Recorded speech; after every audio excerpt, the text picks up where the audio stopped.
à tous et à toutes. Bienvenue sur Free Matin. À suivre dans un instant la une des journaux avec Kader Achirou. Bonjour.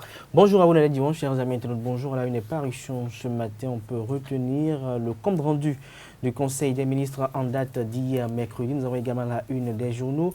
Une bourde du maître Kato Atita, avocat de l'ancien président Thomas Boniaï, dans l'affaire dans laquelle il serait impliqué relative aux événements des 1er et 2 mai 2019. Nous avons également à la une des parutions du jour les activités de la Fondation Elou-Melou. Nous avons également à la une de quelques parutions du jour l'exécution du projet asphaltage. Et pour finir, à la une des parutions du jour, nous avons l'agenda politique du président Patrice Talon. À suivre également sur Free Matin la revue de presse matinale qui sera signée donc par Marcel Fonji.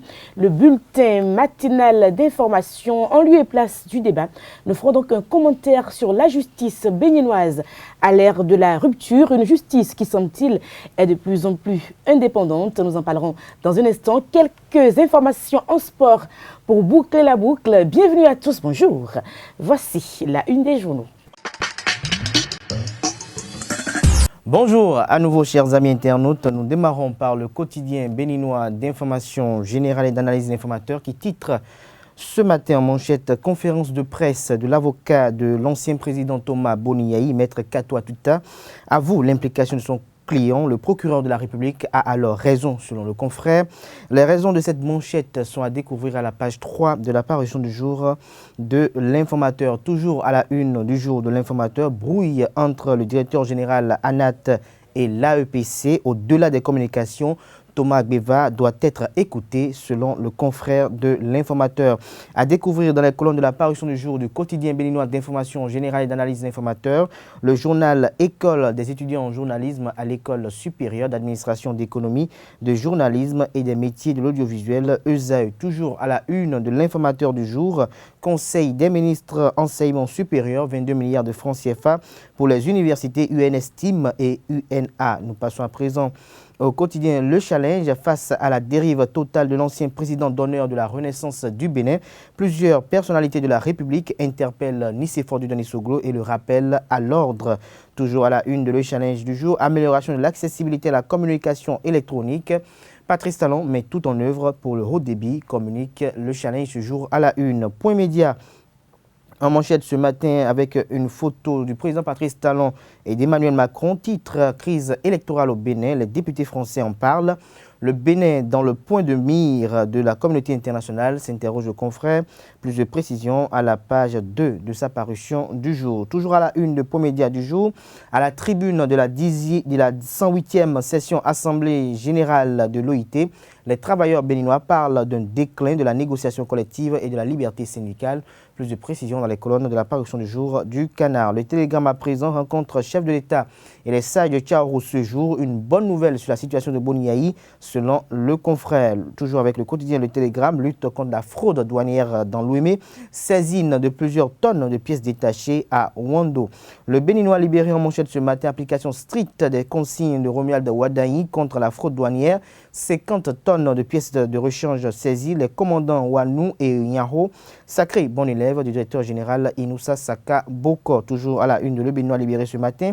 8e édition des journées OADA à Bordeaux. Le président et Joseph Diogbenou invité d'honneur. Des précisions dans les colonnes de la parution du jour du quotidien. Nous restons à la une de Le Béninois libéré, grossier montage contre le président Soglo. L'honorable Basila Rossi réplique et fend le crâne à la meute. Libération à présent, mal donne dans l'organisation des examens du permis de conduire. La EPC dénonce les manœuvres du DG ANAT. L'amicale appelle le ministre des Transports au secours. Nous passons au quotidien 5 minutes, aggravation de la tension post-électorale, l'échec des médiations, des précisions à la page 3 de la parution du jour du Canard. Le matin, en manchette ce matin, responsabilité dans les violences post-électorales, Kato Atita plonge Boniaï selon le confrère. Les raisons de ce titre sont à découvrir à la page 3 de sa parution du jour. Toujours à la une de Le Matin, lettre ouverte au président Nicéphore Dudanisoglo, d'anciens collaborateurs de Soglo l'invite au calme. L'autre vision en manchette ce matin, intervention des sages intervention peu sage dans la crise électorale au Bénin. Nicéphore Soglo désavoué d'anciens collaborateurs de l'ancien président l'appel à sauvegarder son image de marque. Violence des 1er et 2 mai 2019 à Cotonou. L'implication de Yahi, Maître Kato Atita réclame encore d'autres têtes. Le potentiel à présent, lutte contre la fraude douanière, plusieurs tonnes de pièces détachées saisies à Wando. Les officiers Wano et Nyaro en phase avec la vision du ministre de l'économie et des finances Romuald Wadani. Matin libre en manchette ce matin avec l'ancien président Thomas Boni Yahi, titre perspective de la crise post-législative, exil forcé pour Boni Yahi, qui interroge le confrère. Toujours à la une de Matin libre ce jour, Fondation Tony Elumelu, Forum de l'entrepreneuriat, les présidents du Rwanda, du Sénégal et de la RDC seront présents, annonce le confrère. L'indépendant à présent, financement des projets d'appui à l'UNA et à l'UNSTIM, de nouvelles orientations pour les universités à vocation technique. Toujours à la une de l'indépendant du jour, lancement de la deuxième phase de l'octroi des subventions d'installation. Modeste Kérékou met en branle le projet d'accompagnement au PEJ. La dépêche à présent, impasse post-électorale, la crise politique au Bénin débattue au Parlement français.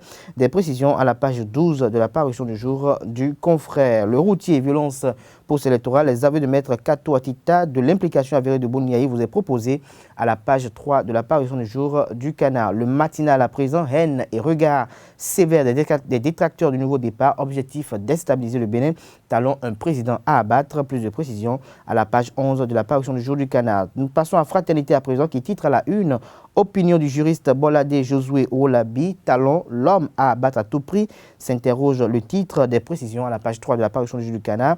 Et en manchette, nous pouvons apercevoir l'ancien président de l'Assemblée nationale, Maître Adrien Oubedji. Le Canard titre crise post-électorale, société civile et politique appelle à la paix. Les pharaons à présent. Épanouissement personnel et professionnel de la femme béninoise, la coach Lady Sonia au Bénin Royal Hotel ce samedi. Nous passons au quotidien national d'information de la nation, situation sociopolitique du Bénin. Et si on parlait développement, s'interroge le confrère. Déroulement du baccalauréat au plan national, une première journée de composition sans difficulté, rapporte le quotidien national d'information. Bénin Intelligent pour finir ce matin, approbation du document de programmation budgétaire et économique, atteindre 9,2% de taux de croissance d'ici 2022. Nous restons avec Bénin Intelligent toujours, axe Cotonou-Nembo-Chine vers un partenariat plus efficace et élargi. À la suite de la une des journaux, nous vous invitons à suivre la revue de presse matinale avec Marcel Fondji. Amis de la revue de presse, bonjour.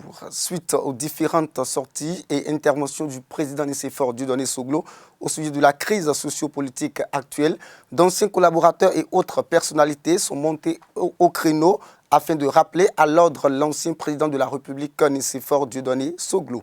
L'autre vision donne le ton en faisant savoir qu'à travers une lettre ouverte qui lui est adressée, ses anciens collaborateurs estiment que les discours tenus par le président Soglo dans le cadre de l'organisation et du déroulement des dernières élections législatives s'opposent à son image de marque découlant de son passage légendaire à la tête du Bénin. Ce même journal ajoute que les signataires de cette lettre non seulement désavouent le président Soglo au sujet de son appel à l'étranger pour intervenir dans les affaires intérieures du Bénin, mais aussi son association à l'ancien président Boni Yahi pour défier l'actuel président de la République, Patrice Talon. Pour ce fait, le quotidien Le Potentiel, par sa manchette du jour, invite le président Nicéphore Dieudonné Soglo à changer de posture. Face à une supposée implication du président Boni Yahi dans les affaires de violence post-électorale du 1er et 2 mai, l'avocat du président d'honneur du parti FCBE, Maître Atita, semble reconnaître la culpabilité de son client. Titre à sa une le quotidien Le Potentiel. Le quotidien Le Routier révèle les aveux de Maître Kato Atita sur l'implication avérée de Yahi, mais insiste tout de même que son client ne doit pas être le seul à porter le chapeau. Face à toutes ces actions qui tentent de mettre en péril la lumière démocratique qui luit sur le Bénin, la société civile de son côté s'inquiète et appelle à la paix. Pour cela, Fraternité nous informe de la déclaration du groupe de réflexion alternative et prospective dirigé par le professeur Roch Nyaoui qui affirme, je cite, La démocratie n'a d'autre raison ni finalité que d'être un dialogue institué. Fin de citation. Et pour ramener cette paix et cette cohésion nationale, le quotidien La Dépêche voit une responsabilité totalement engagée du président Patrice Talon. Ce journal précise que la dégradation du climat social et politique révèle de la seule et exclusive responsabilité du chef de l'État, seul élu du peuple. Et pour finir, comme à l'accoutumée, le Conseil des ministres s'est réuni hier mercredi dans les locaux du Palais de la Marine. Au cours de cette réunion, d'importantes décisions ont été prises, notamment celles relatives à l'amélioration de l'accessibilité des communications. L'autre vision précise dans ces colonnes que cette étude vise à améliorer l'accessibilité aux réseaux et services afin d'accélérer la mise en œuvre du service universel et de résorber les écarts de couverture relatifs au sous-secteur. Amis internautes, c'est sur ces notes du Conseil des ministres que nous mettons un terme à cette revue. Merci de nous avoir suivis et à demain. Le condensé de l'actualité d'ici et d'ailleurs sur Free Matin tout de suite. Chers amis internautes, bonjour et bienvenue à ce bulletin d'information. La transmission à l'Assemblée nationale pour autorisation de ratification de l'accord de prêt relatif au financement du projet d'appui à l'Université nationale d'agriculture UNA et à l'Université nationale des sciences, technologies, ingénierie et mathématiques et la réalisation de l'étude relative à l'amélioration de l'accessibilité des communications électroniques et des postes en République du Bénin était au cœur du Conseil des ministres de ce mercredi. Suivons le ministre Oswald Omeki qui donne des précisions au cours du point de presse à l'issue du Conseil. Au titre des mesures normatives, transmission à l'Assemblée nationale pour autorisation de ratification de l'accord de prêt relatif au financement du projet d'appui à l'Université nationale d'agriculture et à l'Université nationale des sciences, technologies, ingénierie et mathématiques. Cet accord de prêt signé entre notre pays et la Banque arabe pour le développement économique en Afrique, BADEA, porte sur un montant de 40 millions de dollars US, soit environ 22 milliards de francs CFA. La mise en œuvre du projet permettra d'augmenter la capacité d'accueil des étudiants au niveau des 2 universités thématiques et d'améliorer leurs conditions de vie, de relever la qualité de l'enseignement en vue d'augmenter les taux de réussite des apprenants et de faciliter l'insertion de ceux-ci sur le marché de l'emploi, promouvoir la recherche scientifique dans les domaines de l'ingénierie et de l'agronomie, favoriser la bonne gestion des 2 universités et promouvoir leur rayonnement à l'échelle nationale et régionale. Les ministres concernés par le dossier accompliront toutes les diligences en vue de la ratification du prêt. Au titre des communications, réalisation de l'étude relative à l'amélioration de l'accessibilité des communications électroniques et de la poste en République du Bénin. Cette étude vise à améliorer l'accessibilité aux réseaux et services afin d'accélérer la mise en œuvre du service universel et de résorber les écarts de couverture et de services relatifs au sous-secteur. Elle se justifie par les recommandations contenues dans le rapport d'évaluation du Programme national de service universel des communications électroniques et de la poste et des projets mis en œuvre par l'agence dédiée à cette fin sur la période 2014-2018. Le Conseil des ministres a marqué son accord pour que Alliance for Affordable Internet, organisme spécialisé et reconnu pour son expertise en la matière, mène la dite étude. Le préfet intérimaire du littoral Jean-Claude Kodia, le maire de la ville de Cotonou, Joseph Nolofun, et les autorités départementales de l'enseignement secondaire ont lancé les épreuves du baccalauréat 2019 hier au CEG Zobo de Cotonou. À la fin de cette opération, le maire de la ville de Cotonou a donné ses impressions à Esaü TV. Nous devons dire toute notre reconnaissance au nom des populations de Cotonou, au chef de l'État et à tout son gouvernement, à tout le corps enseignant, à leur grade et qualité, pour tous les efforts, pour tout le dispositif qui a été mis en place, d'abord pour qu'on ait une année scolaire très apaisée et permettre ainsi aux élèves, aux écoliers d'être dans les conditions optimales pour mieux affronter les examens de fin d'année. Nous avions commencé par le CEPE puis ensuite le BEPC. Aujourd'hui, nous venons de lancer les épreuves du baccalauréat, ce qui veut dire que tout doucement, tous les examens sont en train de se dérouler dans de très bonnes conditions. Vous avez vu la rapidité avec laquelle les résultats du BEPC ont été donnés. Il reste le premier diplôme universitaire qui est le baccalauréat. Et je pense que ce matin, avec tout le cortège que vous avez vu, et les choses sont rentrées sont dans l'ordre requis et les candidats ont déjà commencé à lire les épreuves. Nous leur avons souhaité du courage. Souhaitons que les résultats soient à la hauteur de toutes ces dispositions qui ont été prises. Le nouveau conseil à la haute autorité de l'audiovisuel et de la communication, HAC, Franck Pochemé, dans une interview accordée à Elizabeth TV ce mercredi, a exposé les défis qui attendent la 6e mandature de la HAC. Il a mis l'accent sur les questions relatives à la déontologie, aux conditions de vie et de travail des professionnels des médias et sur l'établissement de la carte de presse. Franck Pochemé est au micro de Dorcas Kamangba et de Jephté Hungé. C'est important d'insister effectivement sur les questions de sanctions. Nous avons senti effectivement une HAC un peu trop coercitive et là le défi est également là, c'est le premier défi. Il est vrai que nous savons que pour la plupart nous sommes tentés d'en abuser. La presse constitue un pouvoir et par moments il nous arrive de tordre le cou à la déontologie, à l'éthique.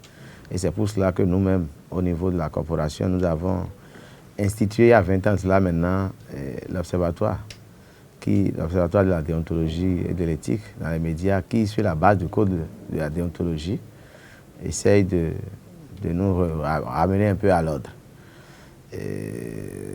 La HAC également, en tant qu'organe d'institution de régulation, a la compétence d'aller à des sanctions. Ce que nous avons déploré ces dernières années, c'est le recours systématique à une disposition qui n'a été éditée que pour arrêter les dérives, notamment dans les médias chauds. La mise conservatoire n'est pas une sanction. Donc le défi pour la 6e mandature, c'est comment relire cet article-là, 55 de la loi organique, avec un peu plus de réalisme. Donc c'est comment est-ce que nous faisons pour que la HAC sanctionne, mais en suivant ces tests, et que le recours à la suspension ne soit que vraiment face aux récidivistes, face à ceux qui commettraient des fautes lourdes. Et en cela, nous, conseillers, nous qui venons des médias, nous avons aussi un rôle important. Il s'agit de la veille. La veille, c'est de savoir, en informel, attirer l'attention des points des médias, les organes de presse sur les dérives, pour ne pas aller au pied. Il y a également comme défi de pouvoir replacer un peu la carte de presse dans son contexte. Aujourd'hui, la carte de presse, sans la carte de presse, vous ne pouvez pas être journaliste. Donc, c'est comment faire pour qu'il y ait une plus grande transparence sur les conditions de son attribution. Parce que l'article 21 du Code de l'information dispose que la qualité de journaliste est attestée et constatée par la détention de la carte de presse. Donc, lorsque vous n'avez pas la carte de presse, vous n'êtes pas journaliste. Et vous ne pouvez pas aller à l'école, avoir fini de faire les stages et commencer par prier encore Dieu pour qu'on lance l'appel à candidature à la HAC. Donc, ça doit être systématique. Il y a la question de la spécialisation. La HAC a également un volet formation. Il y a une commission chargée de la formation qui est une commission permanente au niveau de la haute autorité de la communication. Et il s'agit de discuter avec tous nous venons, nos successeurs au niveau de la fêtière, pour voir ce que l'UPMB prend en charge en matière de spécialisation et ce que la commission de formation de la HAC peut prendre. Parce que nous avons déjà relevé le défi de la qualité. Il y a 10 ans, nous n'avions pas d'école de journalisme au Bénin. L'UPMB a su relever ce défi à travers la filière qui a été créée à l'ENA, puis après l'école, à Savarou, maintenant à Cotonou. Il y a également les écoles les privés qui ont été agréés, qui forment. Donc nous avons suffisamment de diplômés.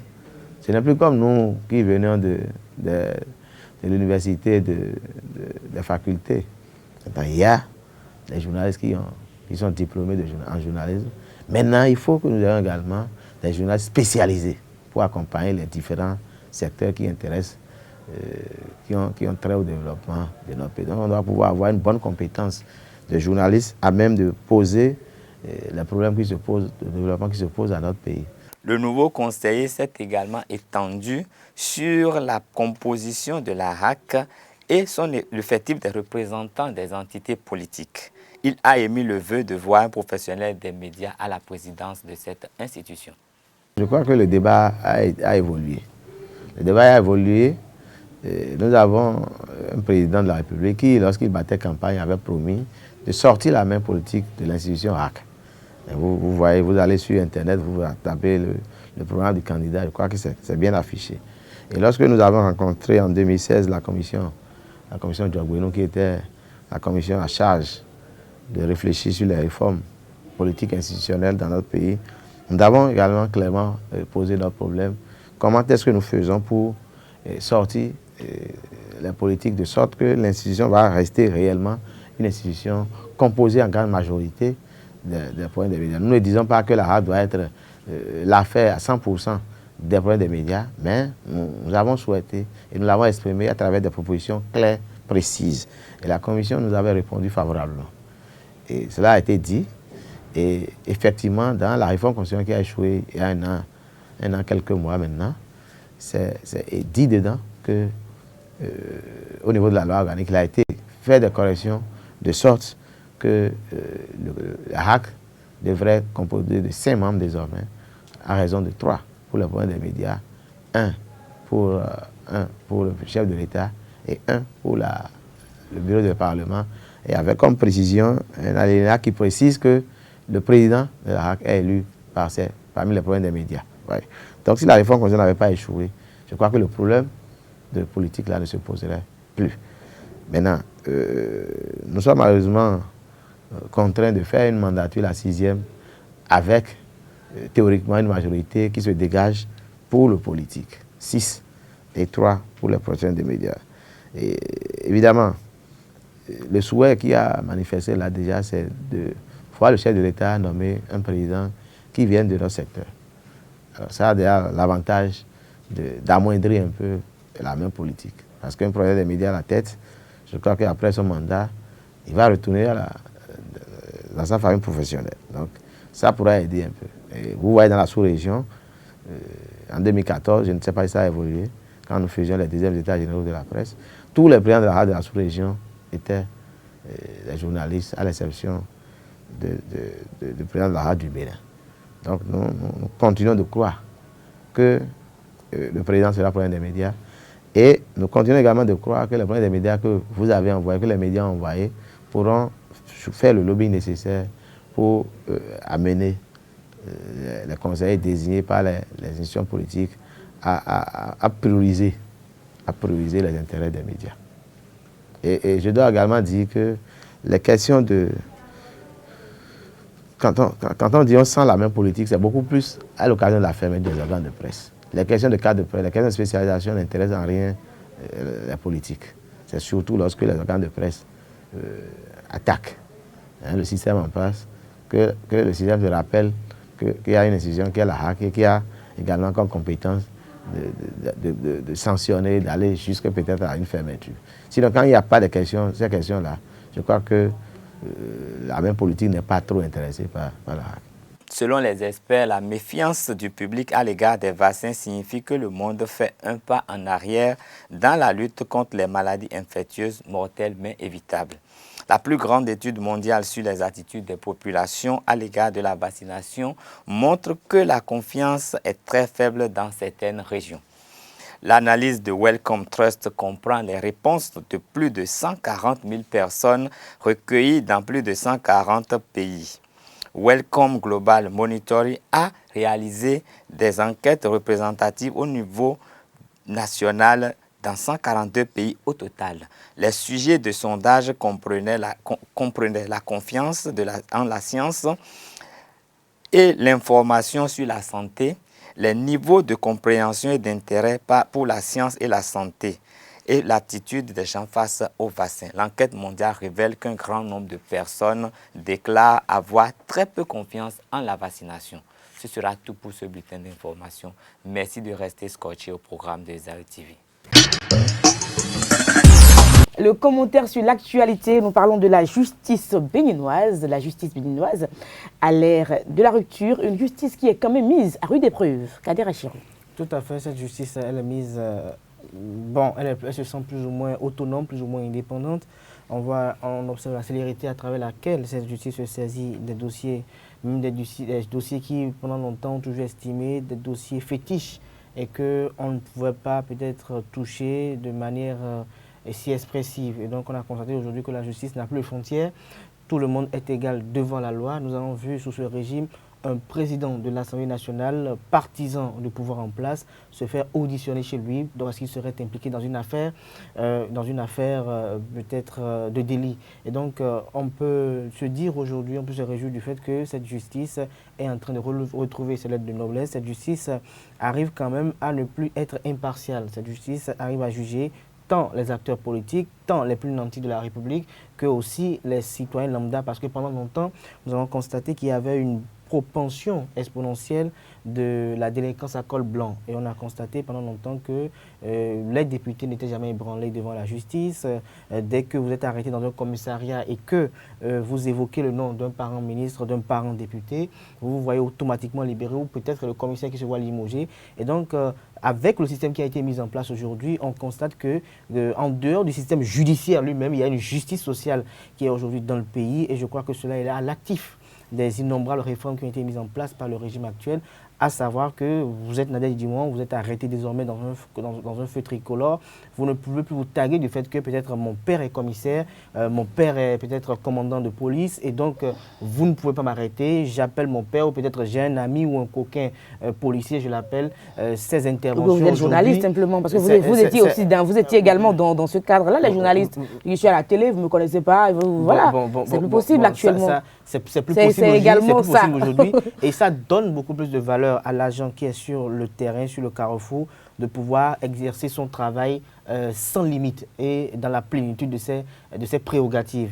En dehors de cela, par rapport au système judiciaire, nous avons vu des magistrats, je dirais, aller sur des dossiers, s'exprimer librement parce qu'ils n'encouraient aucune sanction administrative, aucune sanction du point de vue de leur évolution de carrière. Pendant longtemps, on a estimé que quand c'est un ministre de la République qui est touché, ou bien un ancien acteur politique, ou un acteur politique d'une figure assez considérable dans la scène politique, on ne peut pas l'ébranler. Nous avons vu des députés qui ont été convoqués, nous avons vu des députés qui ont été auditionnés, nous avons vu des ministres et des anciens ministres qui ont été impliqués dans des procédures, et donc on a appliqué la règle de la loi. Et donc je peux dire aujourd'hui que cette justice, même si il y a toujours des suspicions légitimes d'ailleurs autour de la liberté de cette justice, de cette autonomie, je crois que pour ma part, elle retrouve de plus en plus ses lettres de noblesse, et je crois que le progrès est progressif. Le progrès est progressif, et donc nous ne pouvons qu'espérer que d'ici 3 ans encore, cette justice sera entièrement autonome, parce que n'oublions pas que même s'il y a des soupçons, c'est parce que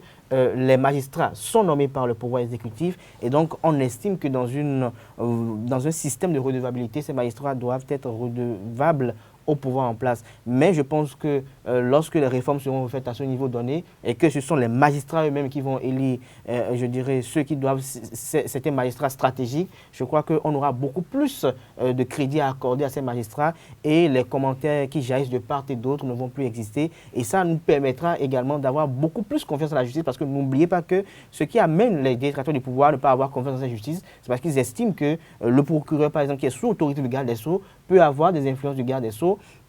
Tel magistrat de la Criette qui est sous tutelle du garde des Sceaux peut avoir l'influence du garde des Sceaux. Le garde des Sceaux qui est sous le président de la République peut avoir des influences. Mais si, comme cela a été proposé dans la révision constitutionnelle, si je crois bien, de 2017, si les choses sont faites ainsi, ou ces magistrats-là sont désignés par le père et sous proposition du Conseil supérieur de la magistrature, je crois qu'à un niveau donné, qu'on soit opposant, qu'on soit mouvancier, on aura beaucoup plus de fiabilité dans ce système judiciaire, et certains commentaires vont disparaître totalement de la scène nationale. Merci à vous, Kader Achirou. Donc, nous passons au sport sur Free Matin. L'espoir sur Free Matin, nous parlons foot, nous parlons de la CAN Égypte 2019, nous parlons des écureuils du Bénin. La Rosa Diagono, bonjour. Oui, bonjour Nadège. Il faut dire que la sélection nationale du Bénin est déjà dans la fièvre de la 32e édition de la Coupe d'Afrique des Nations CAN Égypte 2019. Depuis hier soir, Michel Dussuet, son staff et les 23 ambassadeurs béninois ont rallié leur camp de base à Ismaïlia et en Égypte. Et il faut préciser que Stéphane Sesserion, Michael Poté, Cécile Dalmenda, Khaled Adenon, Steve Mounier et consorts ont effectué environ 7 heures de vol pour traverser Casablanca, le Maroc, où ils étaient en stage bloqué depuis environ 2 semaines pour ce camp de base, l'hôtel Mercure d'Ismaïlia. Et déjà, l'accueil a été chaleureux selon les relations de Hugues Zinsou-Zounon, team média officiel de la sélection nationale sur les médias sociaux ici à Cotonou. Donc on souhaite bonne CAN à nos ambassadeurs en attendant de revenir avec plus de précision sur le groupe F auquel le Bénin appartient avec le Ghana, le champion en titre, le Cameroun et bien sûr la Guinée-Bissau. Et dans la journée également, il faut annoncer cette bonne nouvelle pour les écureuils parce qu'il y a eu beaucoup de polémiques autour du maillot que nos ambassadeurs vont porter lors de cette grande fête du football. Surtout les messages sur les maillots. Oui, sur les maillots. Révélé. Est-ce que c'est bien révélé ou c'est Macron ou Umbro? C'est Umbro finalement qui a été choisi. Umbro a livré les équipements à la sélection nationale et il faut préciser que le maillot jaune des écureuils remporte déjà un prix, si on peut le dire, parce que le maillot est 5e au classement par le site Africa Football Daily. Et il faut dire que peut-être que c'est de bon augure pour une meilleure participation du Bénin à cette édition de la Coupe d'Afrique des Nations. Effectivement. Pétanque championnat d'Afrique Lomé 2019, les écureuils boulistes se sont qualifiés pour la Coupe du Monde. Leur capitaine Marcel Biot a remporté le Graal dans l'épreuve de tir de précision. Oui, les nouvelles ou les bonnes nouvelles s'enchaînent pour le Bénin. Les écureuils boulistes ont atteint ainsi leur objectif en participant au 7e championnat d'Afrique de sport ball à Lomé. Et la qualification au mondial suisse et le titre en tir de précision. Marcel Biot et ses coéquipiers ont terminé 3e par équipe après leur défaite face à la Tunisie, 8 points contre 13 en demi-finale.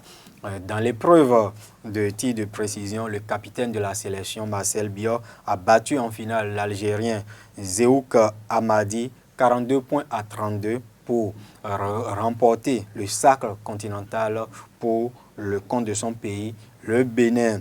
La compétition s'est déroulée du 13 août au 16 juin dernier dans la capitale togolaise, Lomé.